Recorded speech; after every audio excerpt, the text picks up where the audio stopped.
Hey guys, welcome to Samco Workshop. Jason Samkovic here. We're still down in Georgia here, and I am actually making a switch panel for my boat. I'm going to show you how to do this. Doesn't matter if you're doing it for your boat, doesn't matter if you're doing it for your car, anything like that. But you can make your own very easy. I've had 5 John boats that I've custom built now for bow fishing, so I've made a lot of these things. But you can do anything with that. But all I did here, went to Lowe's here. I bought a piece of 1/16 inch thick, and it's actually 1 by 1.5. Yeah, this is 1.5, right?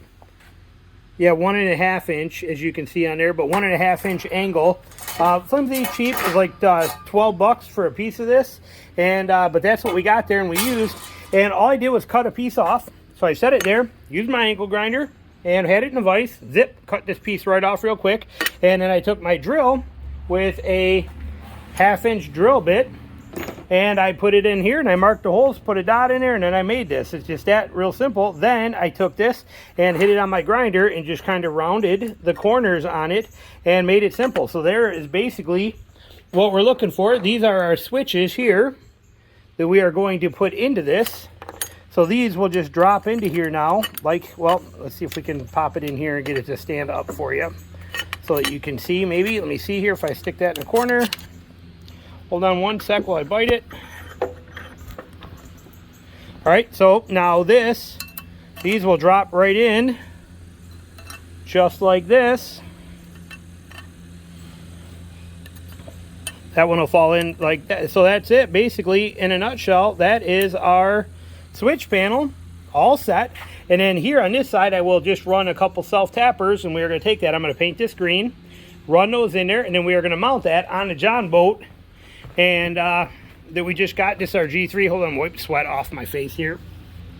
104 degrees here in Georgia. It is warm. Well, what we are going to do is mount that switch, which will control my nav light that I'll have on the front. It will control my stern light that'll be mounted back here. It will control my bilge pump that I have mounted there, and I put one more spare switch in, the 4th one, in case I decide to put lights on the front of the boat. But what I'm going to do is I'm going to mount that panel right here. I'm just going to take in right underneath here, zip, zip, with a couple little screws in there, or I can even put it here wherever I want. But I can mount that now any place I want that, have those switches right there, sweet and easy.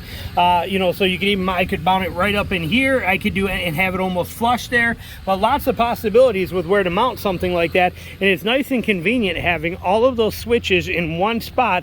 And you know, and now that I have that piece of aluminum, which if I was in Michigan I would have had spare pieces, but you know, I mean, there's so many more projects I can use that for. But my material cost, realistically, if you already had this, which like I said, most garages and shops should have this stuff laying around for making projects, but realistically I used about probably 50 cents of that material. I'll put a link for these switches below. I buy them on Amazon. I don't know how many come in a kit, because I always got tons of them here. You can see them back here, a whole bin full of these switches. Like I said, I do a lot of this kind of stuff.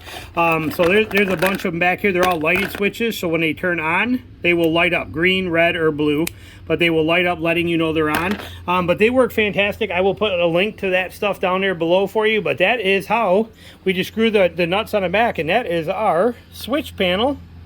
Sweet and easy.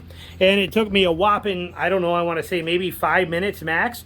Take the piece, put it in the vise, you know, set the piece in the vise, get the angle grinder, cut it off, and then drill, you know, draw a line down through there and just, you know, dot, dot, dot where you want to put them at. I kind of spaced them out a little over 3/4 of an inch apart. I eyeballed it. I did not get crazy. I don't care. So, but it came out pretty spot on. And just drill, drill, drill, drill, and then clean it up on a grinder and you're done. So very simple, easy project. It saves you a lot of money. Some of these switch brackets like this, you could pay $25, $30 for, and then you know, they may or may not have the size you need, or they may or may not fit in the place you want them to. So it gives you that ability to custom make them any way you want. Simple, short little tip for you. Hope you enjoyed it. Thanks.